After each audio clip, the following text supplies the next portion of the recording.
ઉના તાલુકાના ચાચાગોડા ગામે ખુખાર દીપડો પાંજરે પુરાયો।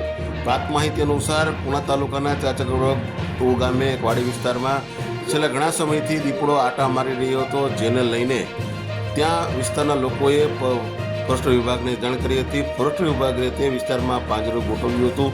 પાંજરું ગોઠવતા આ ખુખાર દીપડો પાંજરામાં પૂરાતા લોકોએ રાહતનો શ્વાસ લીધો છે। હાલ દીપડાના આટાફેરા હાલ જોવા મળી રહ્યા છે, જેને લઈને ક્યાંક ને ક્યાંક લોકોમાં પણ ભયનો માહોલ સર્જાયો છે। જ્યારે ઉના તાલુકાના દરેક સમાચાર તથા લોકલ સમાચાર જોવા માટે અમારી ચેનલ સબસ્ક્રાઈબ કરો તથા ધંધાકીય જાહેરાત આપવા માટે અમારો સંપર્ક કરો। આ સમાચાર આ ફેસબુક આઈડી પર જોતા હોય તો તે આઈડી ફોલો કરો, અને આ જે સમાચાર આપ પબ્લિક એપ પર જોતા હોય તો તે આઈડી અમારી આઈડી ફોલો કરો। ધન્યવાદ।